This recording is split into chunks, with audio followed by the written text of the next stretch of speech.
Hello students, कैसे हैं आप लोग। आज हम लोग स्टोक्स थ्योरम पढ़ेंगे और स्टोक्स थ्योरम के हेल्प से हम डेंसिटी कैसे कैलकुलेट करते हैं, विस्कोसिटी कैसे कैलकुलेट करते हैं, ये हम लोग जानेंगे।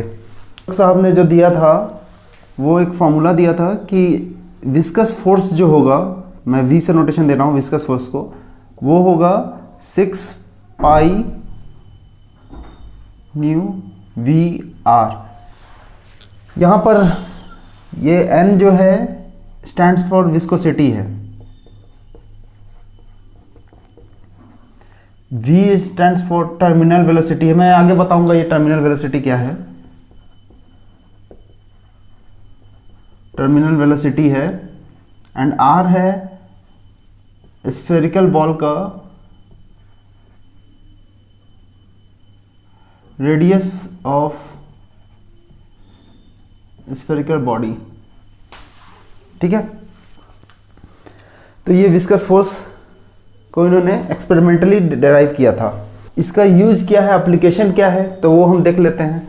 मान लीजिए एक बीकर है, इसमें कोई फ्लूइड फिल्ड है, तो इसमें मैं कोई एक स्फेरिकल बॉल डिप करता हूँ। स्फेरिकल बॉल डिप करता हूँ जिसका रेडियस r है, जैसा कि अभी हमने यहाँ पे लिया है। ठीक है, तो इसको जब आप डिप करोगे तो इसके ऊपर कौन कौन से फोर्सेस लगेंगे। सबसे पहले तो इसका वेट लगेगा, इस स्फेरिकल बॉल का जो अपना वेट होगा उसकी वजह से ये नीचे आना चाहेगा, तो ये आपका एक फोर्स नीचे आएगा। इसका मान लेते हैं मास m है, तो मास m और एक्सेलरेशन ड्यू टू ग्रेविटी इसके थ्रू नीचे आएगा। ठीक है, तो ये आपका वेट हो गया, तो F वेट बोल सकते हैं कि mg लगेगा। अब जब ये स्फेरिकल बॉल नीचे आना चाहेगा तो एक विस्कस फोर्स लगेगा जो अपोजिट डायरेक्शन में होगा, जो इसको ड्रैग करेगा, ऊपर की तरफ शिफ्ट करेगा।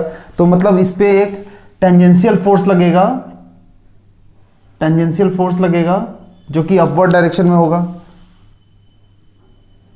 टेंजेंशियल ड्रैग फोर्स लगेगा जो कि अपवर्ड डायरेक्शन में होगा। इसको आप FV नाम दिए हो, जैसा कि यहाँ पे दे रखे हो, स्टोक्स आपका दिया हुआ। तो ये विस्कस फोर्स क्यों आया, क्योंकि विस्कोसिटी कुछ ना कुछ तो होगा इस फ्लूइड का। ठीक है, तो ये बॉल को अपोज करेगा, नीचे जाने से रोकेगा। ठीक है, आप सबको मैंने बता रखा था कि हाइड्रोस्टैटिक लॉ ऑफ प्रेशर से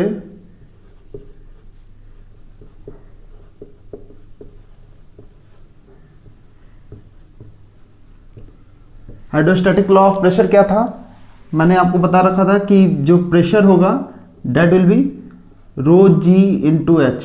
ठीक है, एच क्या है, ये आपका डेप्थ होगा। तो ये जैसे जैसे आप फ्री सरफेस से, ये आपका मान लीजिए फ्री सरफेस था, फ्री सरफेस को मैं इन्वर्टेड ट्रायंगल से दिखाता हूँ।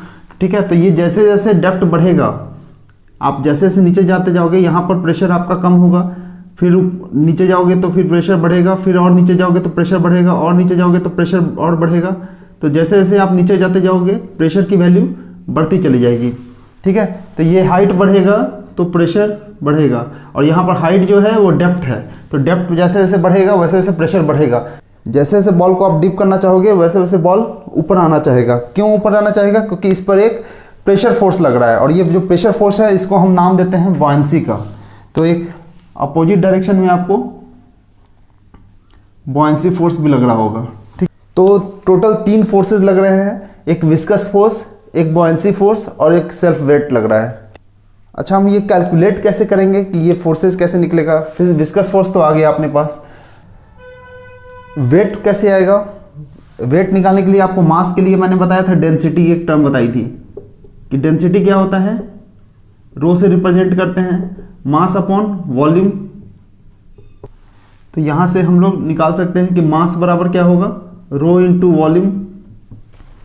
यहाँ पर जो हम डेंसिटी ले रहे हैं वो किसका ले रहे हैं, सॉलिड का, क्योंकि वेट जब देख रहे हो तो आपका वेट जो होगा सॉलिड का होगा। तो ये जो सॉलिड है, मतलब मैंने ये जो है ये स्फेयर जो है सॉलिड बोल रहा हूँ मैं, कि ये आपका सॉलिड है और ये आपका लिक्विड है। ठीक है, तो मैं बोल सकता हूँ कि मास ऑफ द सॉलिड है, ये डेंसिटी ऑफ द सॉलिड है। तो वॉल्यूम किसका होगा, वॉल्यूम भी सॉलिड का होगा। सॉलिड का वॉल्यूम क्या होता है आपको पता होगा, अगर स्फेयर है, स्फेयर के केस में वॉल्यूम कितना हो जाता है, 4/3 पाई आर क्यूब। तो मैं लिख देता हूँ mass of the sphere will be density of the sphere into 4/3 pi are cube, ठीक है। और इस मास को मैं जी से मल्टीप्लाई करूंगा तो अपने पास वेट आ जाएगा।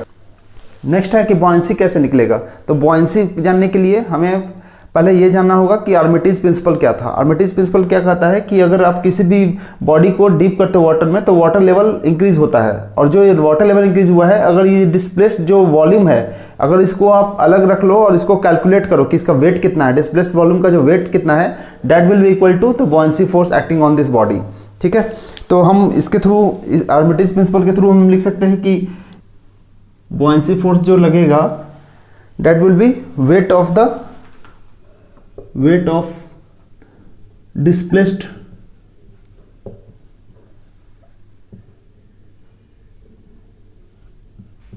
वॉल्यूम ऑफ लिक्विड होगा ना। देखिए ना, यहाँ पर मैं बॉल जब डिप कर रहा हूँ तो लेवल किसका बढ़ रहा है, वाटर का, ठीक है। तो लिक्विड हम ले लेंगे यहाँ पर। तो वेट कैसे निकालेंगे, वेट निकालने का तरीका वही है जैसे अभी मैंने इसका वेट निकाला था, वैसे ही अब इसमें सॉलिड के केस में था, अब यहाँ पर क्या है, लिक्विड का हम वेट निकाल रहे हैं। तो लिक्विड आएगा तो क्या आएगा, mass of the liquid into G, ठीक है। और मास ऑफ द लिक्विड कैसे आएगा, rho into rho 4/3 pi are cube into G. ये आपका बॉयंसी फोर्स हो गया। अब जब ये बॉल नीचे जा रहा था तो एक समय ऐसा आएगा जब ये तीनों फोर्सेस इक्विलिब्रियम में होंगे। इक्विलिब्रियम मतलब क्या, नेट फोर्स जो वर्टिकली अपवर्ड लग रहा होगा वही डाउनवर्ड लग रहा होगा। तो अगर जब ये बॉडी इक्विलिब्रियम में है, एट इक्विलिब्रियम, हम क्या बोल सकते हैं कि नेट अपवर्ड फोर्स जो होगा वो डाउनवर्ड फोर्स के बराबर होगा। तो एफ बी ऊपर में लग रहा है और एफ बी ऊपर में लग रहा है और नीचे वेट लग रहा है, तो ये दोनों आपस में बराबर होंगे। अब इनकी वैल्यूज पता है हमें, तो वैल्यूज यहाँ पर लिख लीजिए, 6 पाई एफ बी की value and v r plus F B. F B क्या है, rho of liquid 4/3 pi are cube into g, that will be equal to weight क्या था सॉलिड स्फीयर का, 4/3 pi are cube into g. हमें चाहिए क्या कि ये वेलोसिटी कितना है। तो जब ये बॉडी इक्विलिब्रियम में था तो इसके साथ दो चीज़ें होंगी। अगर इक्विलिब्रियम में होगा तो या तो बॉडी रेस्ट में होगा या फिर यूनिफॉर्म वेलोसिटी के साथ नीचे जा रहा होगा। न्यूटन्स फर्स्ट लॉ भी यही कहता है कि बॉडी जब इक्विलिब्रियम में हो तो अगर उस पर नेट फोर्सेस जीरो लग रहे हैं तो बॉडी या तो रेस्ट में होगा या तो फिर यूनिफॉर्म वेलोसिटी के साथ मूव कर रहा होगा। तो यहाँ पर रेस्ट पे तो होगा नहीं, तो डेफिनेटली ये यूनिफॉर्म वेलोसिटी के साथ मूव कर रहा होगा। तो हम उस वेलोसिटी को जिस पे ये बॉडी यूनिफॉर्म वेलोसिटी के साथ मूव कर रहा था, इसको हम बोलेंगे टर्मिनल वेलोसिटी, ठीक है। यहाँ पर जो टर्मिनल वेलोसिटी था वो वही था। तो टर्मिनल वेलोसिटी को डिफाइन कैसे करेंगे कि एट इक्विलिब्रियम जब नेट फोर्सेस जीरो होंगे, देन द बॉडी जिस स्पीड के साथ नीचे जा रहा होगा, that velocity will be terminal velocity. तो यहाँ से अगर मुझे v कैलकुलेट करना है तो ये वाला टर्म को इधर रखेंगे, बाकी इस टर्म को हम उस तरफ भेज देंगे। तो हम लिख सकते हैं 6 पाई ईटा वी आर, एंड यहाँ पर देखिए ये टर्म और ये टर्म कॉमन है, तो हम इसको कॉमन निकाल लेते हैं पहले ही, पाई आर क्यूब जी, और बचा क्या, rho S and rho of liquid, ठीक है। यहाँ से देखिए, यहाँ से 6 और ये 2 बार में कैंसिल आउट हो जाएगा। नेक्स्ट पाई और पाई कैंसिल आउट हो जाएगा, ये आर और ये आर स्क्वायर बचेगा, ठीक है। तो यहाँ से हम टर्मिनल वेलोसिटी v बता सकते हैं, इसको t नाम दे देते हैं, vt टर्मिनल वेलोसिटी। तो हम लिख सकते हैं क्या कि ये होगा 2/9 eta and r square g rho of s rho of liquid, ठीक है। तो ये आपका रिलेशनशिप आ गया। इसी रिलेशनशिप को हम बोलते हैं स्टोक्स फॉर्मूला, स्टोक्स फॉर्मूला, ठीक है। जहां पर कि आपका ईटा क्या है, ईटा आपका विस्कोसिटी है, ये आपका टर्मिनल वेलोसिटी है,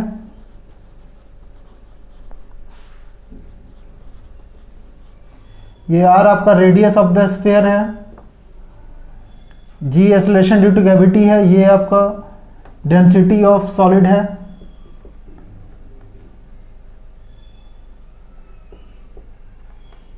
स्फीयर, और ये डेंसिटी ऑफ द लिक्विड है।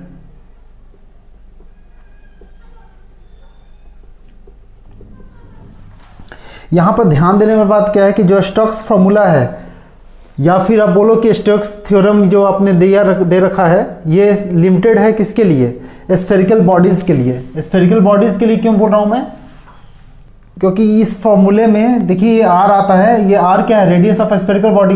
तो अगर स्फेरिकल बॉडी नहीं है तब ये स्टोक्स थ्योरम एप्लीकेबल नहीं होगा, और स्टोक्स थ्योरम के हेल्प से जो हमने स्टोक्स फार्मूला निकाला है ये भी एप्लीकेबल नहीं होगा, क्योंकि यहाँ भी रेडियस ऑफ द स्फीयर आ रहा है। ठीक है, तो आपको ये देखना होगा कि ये लिमिटेशन इसका है कि ये सिर्फ स्फेरिकल बॉल के लिए एप्लीकेबल है। अच्छा, इसका एप्लीकेशन क्या है, स्टोक्स थ्योरम के हेल्प से हम लोग क्या फाइंड आउट कर रहे हैं, स्टोक्स फार्मूला से आप चाहो तो टर्मिनल वेलोसिटी निकाल सकते हो, टर्मिनल वेलोसिटी मिल जाएगा। और क्या निकाल सकते हैं हम, अगर आप बता पाओ कि ये इक्विलिब्रियम में आने के बाद इसकी वेलोसिटी कितनी होगी, तो ये आपका नोन है। अगर डेंसिटी दोनों नोन है कि लिक्विड और सॉलिड का दोनों का नोन है, तो आप उस केस में आप विस्कोसिटी भी बता सकते हो, तो आप विस्कोसिटी भी बता सकते हैं आप, तो विस्कोसिटी भी फाइंड आउट कर लेते हैं इसके हेल्प से। और तीसरा जो है कि इनकेस अगर आपको टर्मिनल वेलोसिटी पता है और विस्कोसिटी ऑफ द फ्लूइड पता है, तो उस केस में आप डेंसिटी ऑफ द लिक्विड भी फाइंड आउट कर सकते हो, तो आप इसका डेंसिटी फाइंड आउट करने में भी हेल्प लिया जाता है। तो ये 3 इसका एप्लीकेशन हो गया। अगर ये वीडियोस आपको पसंद आता है तो काइंडली इसको लाइक कर दीजिए, अगर आप चैनल पर नए हैं तो सब्सक्राइब कर दीजिए, और अगर कोई डाउट है इस टॉपिक से रिलेटेड तो आप कमेंट कर सकते हैं। कमेंट करके आप ये भी बता सकते हो कि अगर आपको कोई नया टॉपिक पे चाहिए कि मैं इस पर वीडियो बनाऊँ, तो काइंडली आप सजेस्ट कर सकते हो। और अगर ये वीडियो काम का है तो काइंडली इसको शेयर कीजिए ज़्यादा से ज़्यादा लोगों तक। Thank you so much, thank you for watching.